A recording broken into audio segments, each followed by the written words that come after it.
How are new signs made and who decides? How does one sign while holding things? Is sarcasm ever used in signing? Is there a way to erase your mistake? Oh, yes, yes, yes, yes, yes. Hey signers, you have questions and we have answers. Every week, I host Live with Meredith through our accelerated program and several times a year teach our online intensive. Through these programs, I have had the honor to get to know hundreds of students just like you, hear their questions, and answer them in live Zoom sessions. There have been so many good ones, and we are ready to share.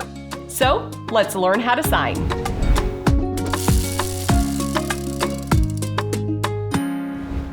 How are new signs made, and who decides? Great question.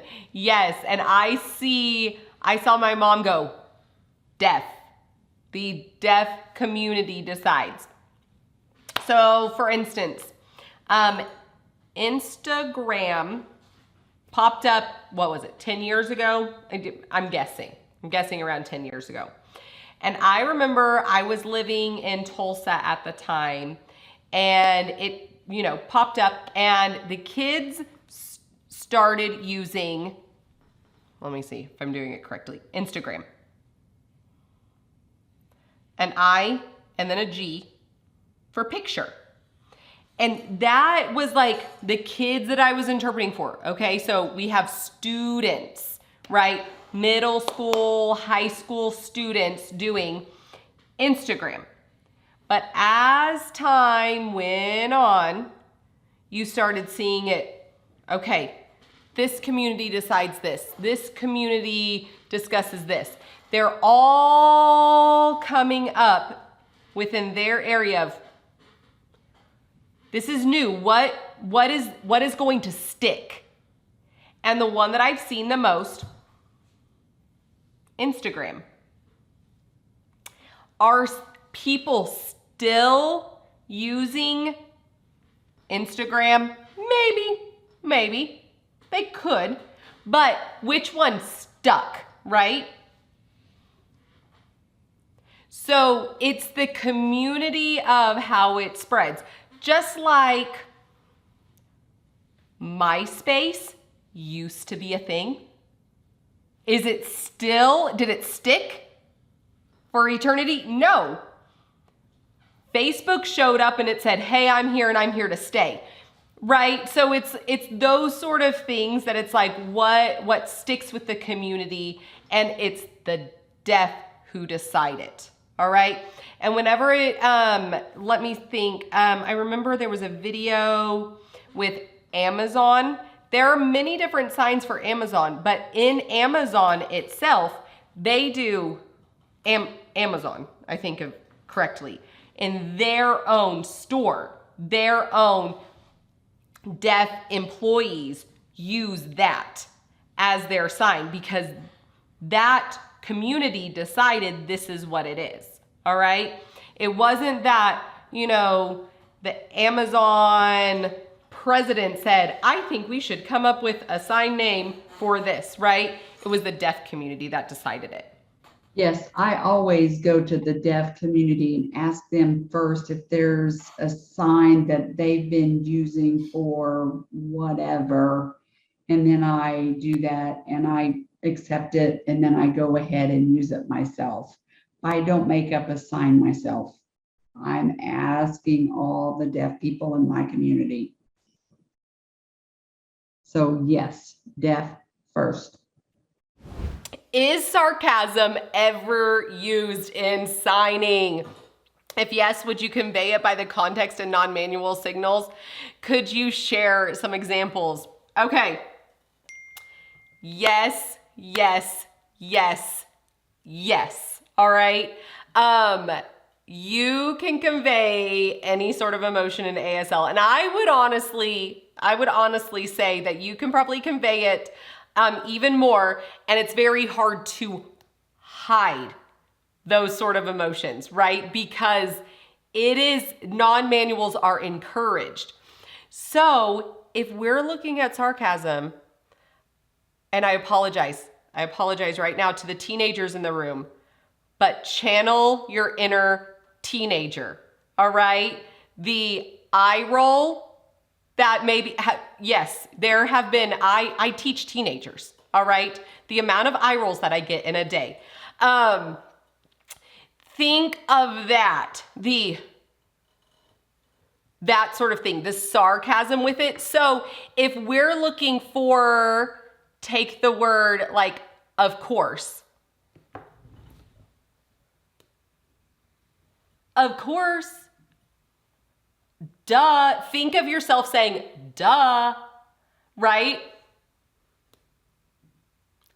So I see some of you guys like channeling it really well right now. You are owning it. Good job. But that's what I'm trying to think. I mean, okay, and I say teenagers, I have an 8-year-old daughter. I am feeling it right now. Okay?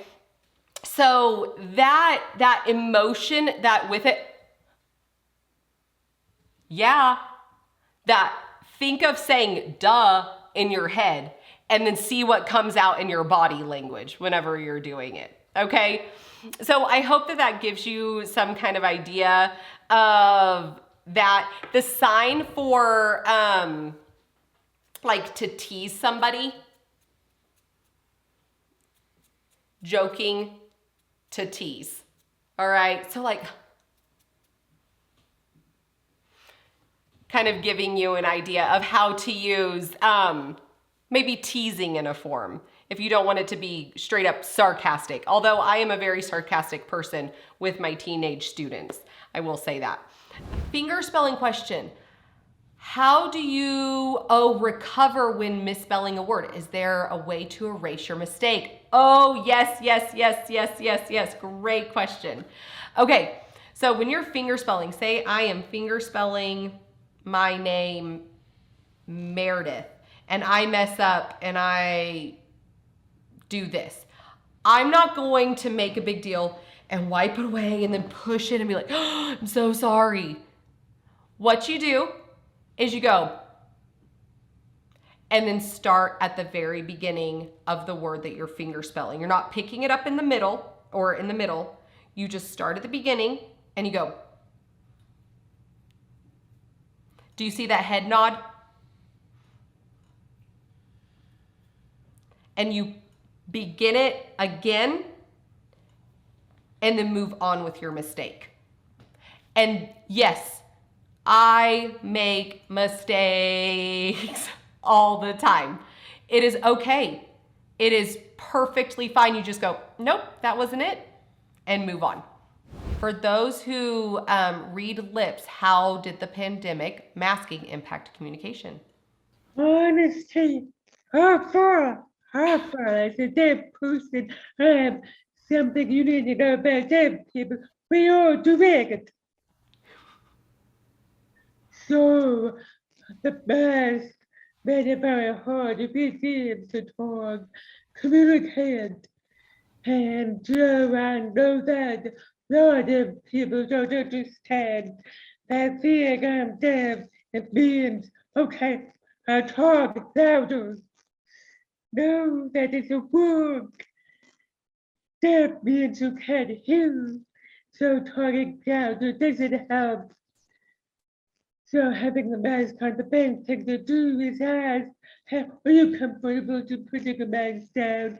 Say it again and put it back up. Most people were fine with that. But I did come across a few that refused to put their mask down. So I would try to get the paper write it down. And some would write it down. Some just said, okay, never mind. They just give up. So yes, it was very frustrating. And I hated it. So I'm so glad it's over. Thank you for sharing that. It was a challenge, especially as like a teacher in the classroom too, when you're teaching your students how important this is, but you're covering up this. So finding clear masks was something that we just had to do, the like Windex kind of, so it didn't like have all of the drippings and all of that stuff. We know, we all know. Regarding private conversations, How is it handled in public spaces? That is a great question. I'm going to be able to have Sarah and Darla share as well. But if I have been in a public place and I am signing with somebody, your conversation is hidden with your body.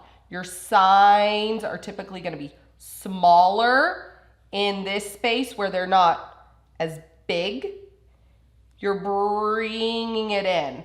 But of course, it can still be seen if it's not hidden. So the best is to go out of the place to have that private conversation. Sarah, Darla? Well, from the perspective of you guys knowing some sign language and you want to be intrigued and watch that conversation, the best thing to do is if you get eye contact with that person, you look over and you say, hello. This is what I was taught. Hello, because this is the universe, this is ASL for hello. And you say that, and then they know, you know, sign language. Just to be respectful and let them know, hey, I can see you're signing. But at the same time, you don't want to be like gawking at them. You want to be respectful and just hello, and then go back and focus with the people you're with or whatever. You don't want to be gawking at them. That's just the respectful thing to do.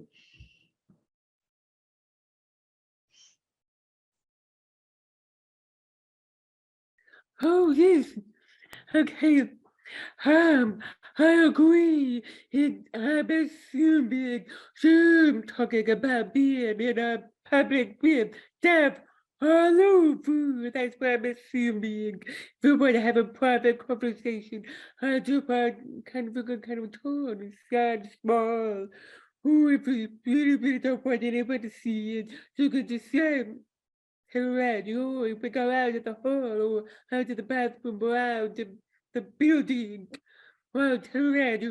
So it just depends on the situation. Think about it the same as hearing. When the hearing people don't want them to hear you talk in a small voice. And if you don't want them to want to, especially for when a child throwing a tantrum, what do they do? Take it outside. You can always take it outside. So it just depends on the situation. I'm assuming we're talking about room full of deaf.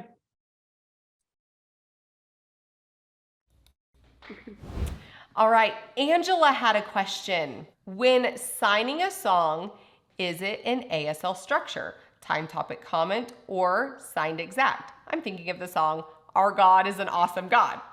All right, so Angela, that was a great question. For signing songs, it is first off, who are you signing to? All right, if I was, I interpret it at church on Sunday mornings, and the deaf person who attends is oral, all right, grew up oral, and then does supported with sign. So what would I do for that deaf person, right? I would sign more English. So our God is an awesome God.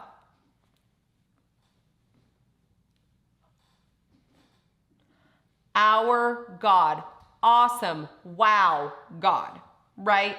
And then I would put it on my mouth.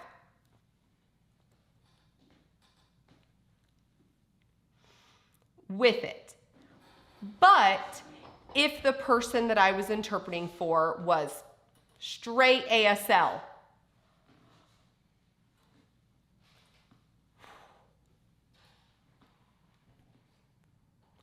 wow, our God, whew, awesome, top. I'm adding more into it because that song drives that meaning. And then next time, our God is an awesome God.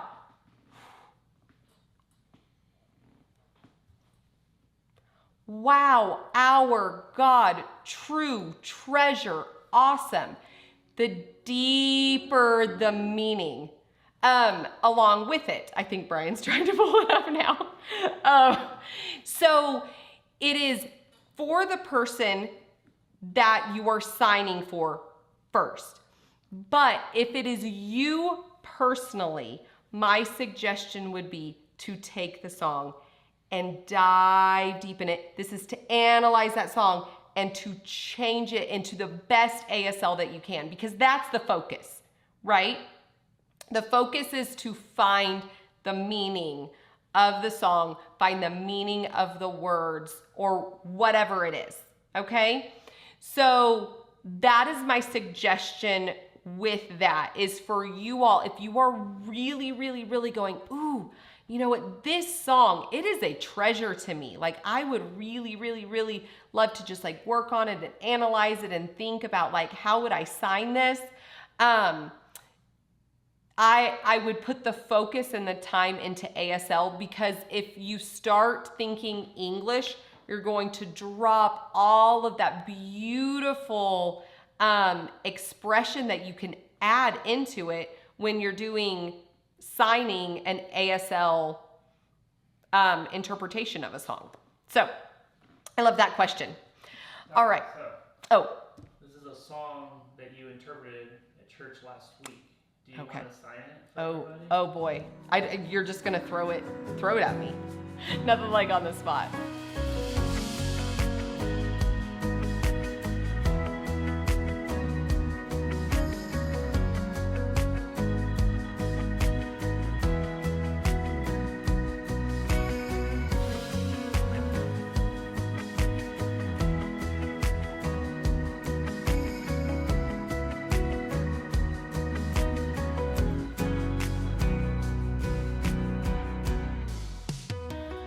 Oh, thank you, thank you. You guys are so sweet. Guys, I will have to tell you guys, interpreting worship for me is worship. It is so much fun. I love really digging deep into it. It feels weird whenever I'm not interpreting worship to like not do anything, because it's a different way. It's an expression. So if you guys are like at church, things like that, and there are songs that you really want to do, go home and work on them. And I know of pastors who bring up people to interpret a song just for like kind of that, extra special thing in their service. Do you use the same sign for fall as the season as like fall down? Like, do you fall down? No. So fall, just like this, there we go. Fall just like this for the season. To fall down, you're going to have your ground, and you're going to have your person, that classifier representing the legs of a person. And you can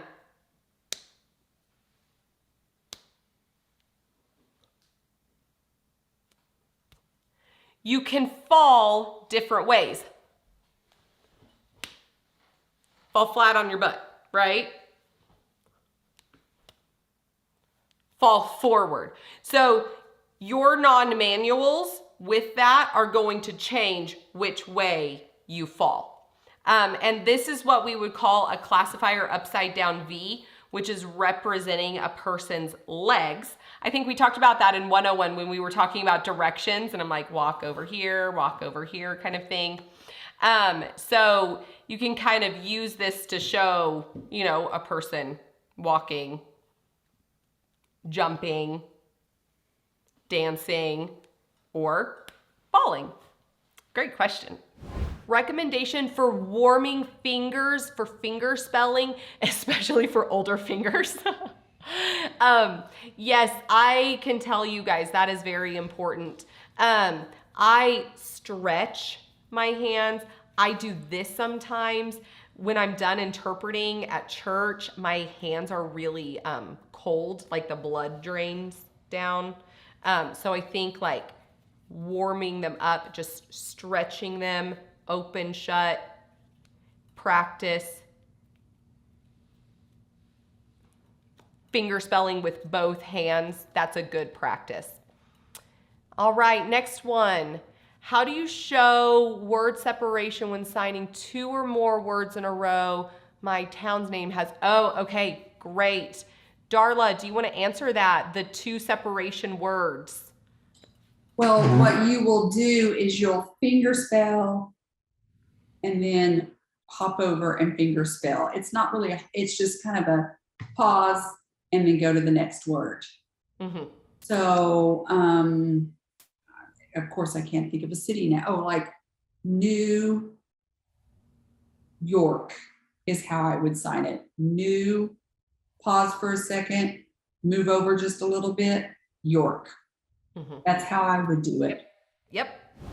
The difference between W and 6 and F and 9.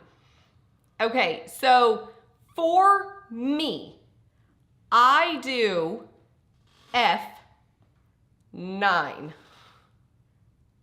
I'm trying to get the right F9. 6 W. Do you just see that slight bend? But in all honesty, sometimes if you're doing like a license plate and you're spelling it out, that is too hard to see this versus this. So if I have to finger spell like a license plate, I would do letter F, number 9, letter, number, okay? So really, it's just so minute that honestly, you just have to kind of clarify that, okay? Okay, can you give an example of total communication? Can I see the question? Yes, they just. Oh, okay, okay, good. This is new to me. Meredith described the verb. Okay, right? Okay, so an example of total communication is now their education they are teaching in English, meaning they're signing English words. So I'm going to switch sign in English, not ASL. So they will sign today. We are going to learn about doesn't take a frog. I'm thinking biology. They would sign and speak at the same time. English. You need to read that program again. Everything they say, they sign at the same time. That's total communication. And we were expected to respond both. Some students, the parents put in their IEP that want them to talk. Some parents said no, they don't need to talk. So the students that were required to talk back to the teacher, I mean talk back, I mean respond. They would say, okay, this sentence says, the bird says it was a two-way total communication. Does that help answer your question? How do you reference or discuss someone who is not physically there in pointing? Awesome. Yes. So if someone is not physically there, like remember when we did like it, she, he, if they are not there, you will set them up in a place. Like Bob, remember from the past 2 classes, our imaginary friend, Bob. And then whenever I talk about Bob, I'm going to point back to him. And then I can keep on going in my conversation and go, oh, remember? And then keep on talking about Bob. So that way I'm not having to sign Bob, Bob, Bob, over and over and over and over again. Okay? Question for Meredith. How long did it take you to become fluent in sign? Okay, in all honesty, okay, I am thinking I started learning when my mom went back to school. When I was like upper elementary, middle school, and it was in college where I became fluent with my signing. And honestly, how I did it was taking classes, deaf community, socializing with the deaf people, and just reading and practicing and getting with other people. It was really practicing my skills with other signers and deaf people in the community. So I would say I felt fluent after about, I would say 2.5 years, but I felt interpreter level, the ability to interpret probably after 4 years, that I felt confident going into an interpreting situation and going, I've got this. I know how to handle this situation. So, all right, next question.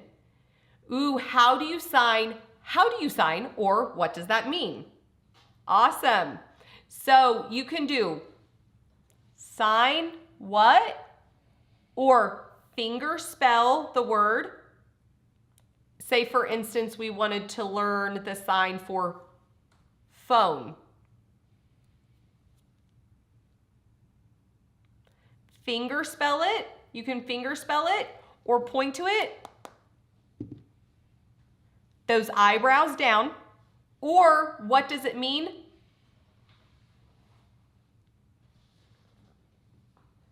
This 2-finger twist, twist. Eyebrows down. Mean what? Mean what? Because my eyebrows are down, I'm not having to sign this, right? Because that's that WH question associated with that, okay? Sign? What's that sign? So utilizing these facial grammars can really, really help you out when associating with a question.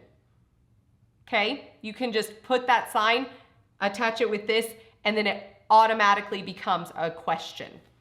I'm just wondering, can you recommend ways on how to practice ASL, especially when you're surrounded by hearing people?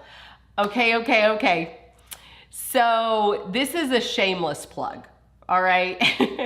But before I give out the shameless plug, yes, surrounded by hearing people, I would say, honestly, you have to look, right? A deaf person is not going to show up knocking on your door saying, hey, I'm ready to practice with you, right? It's you have to go out, deaf church, chat, going to events. But if many of you are in the accelerated program, you know what we offer on Discord. For those of you who have no idea what I'm talking about, we have a program called Accelerated that is all about community involvement and actually meeting on a screen, practicing with other people, along with courses, along with practice material, videos, discounts for future intensives. So all of that there offers you the availability to be involved in ASL for more than just 3 weeks like we're having right now with the class. Every single week on a Tuesday night, we do live with Meredith where I answer your questions, I teach. We have chats with all of our members going on and setting aside 30 minutes just to sign and chat with each other.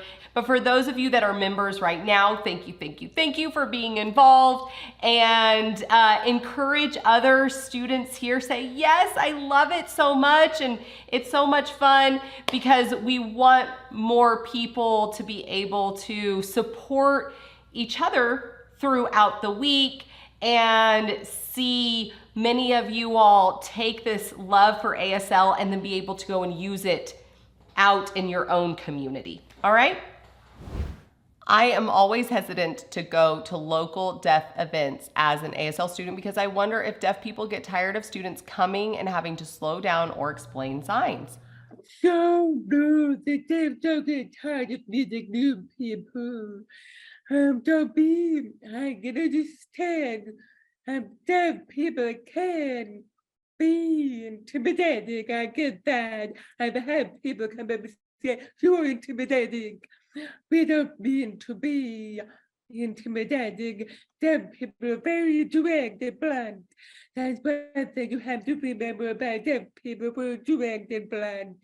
We don't try to be scary or hurt your feelings or anything. It's just way beyond. That being said, deaf people welcome everyone.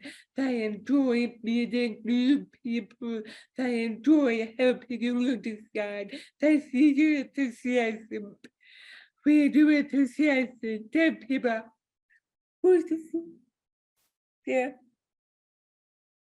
So really, I see more deaf people do enjoy helping you, teaching you more, encouraging you, and then as well as being to the best way to practice and just use it.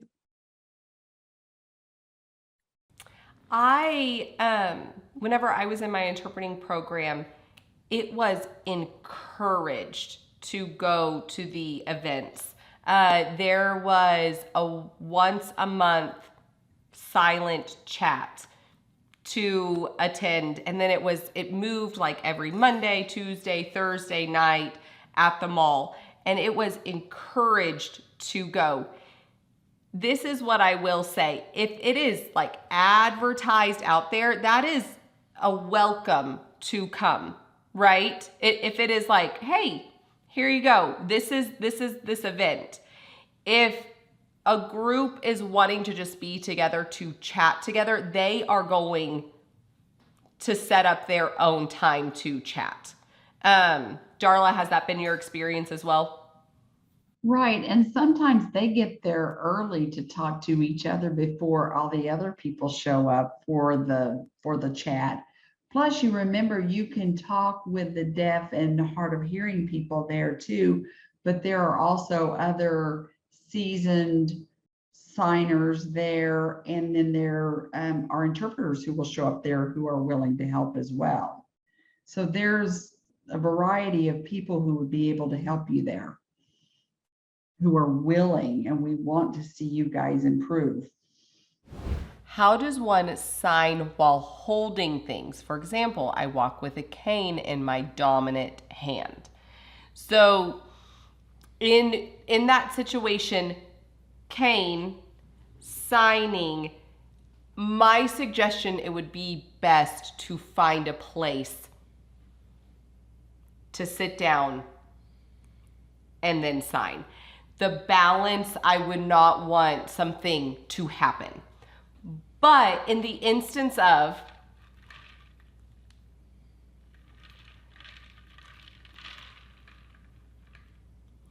you can sign something at very short conversation, but in all honesty, if I am chatting, this is limiting, right? And I'm going to try my best to free my hands. Of course, that's not always something that you can do. I can still be understood in a conversation with someone if I'm signing, have something in my hands, and communicating back and forth. I would say it's the same as like having your mouth full of food. You can,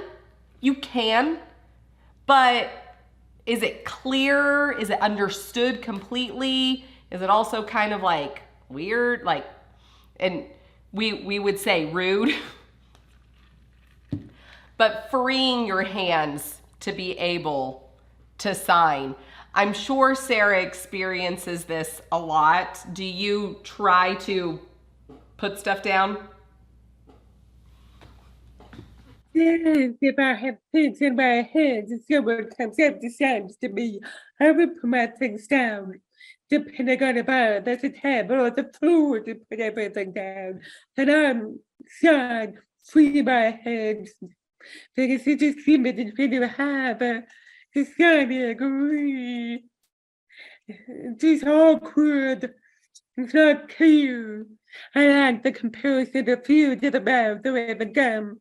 When you talk with gum, then it just pops out. So you want to drop things when it's signing. I do the same for your hands. Do different generations have signs for English slang words in their generation? For example, younger people say sus or suspect when they think someone is not being genuine or honest. Do younger people make signs for words or ideas like this? Oh my goodness. I would say absolutely yes. I remember whenever I was interpreting for middle school students, I mean, you know, things would pop up and I would interpret them because I don't know what they're talking about. And then they would go, oh, it's the sign. This is what it is, or whatever. I think, Mom, just the other day, you were, was Yeah, it sus? Was it sus? Sus. I was asking a student and she said just sus. But if I was interpreting that, like I would go, ooh, that person. That's what I would sign because that's what it's me, suspicious. But I remember when LOL was becoming very popular, they just make the LL. But yes, they do. Yes. I can't remember like at the time whenever I was interpreting what the popular like terminology was. But The yes, tea, they the hot tea. What's the the hot tea? Spill The the deaf tea. student said spill the tea the other day, sign like spill the tea, like let me know the gossip, right? Really, that's what it means. The hot tea means gossip, like Sarah is showing. Right. And I mean, you know, if you wanted to like play around with it, they would be like, Yeah.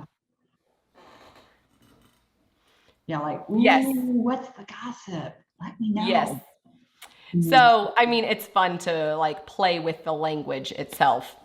We answer questions like this every week. So go to learnhowtosign.org to find out more about Accelerated. Until next time, keep learning how to sign.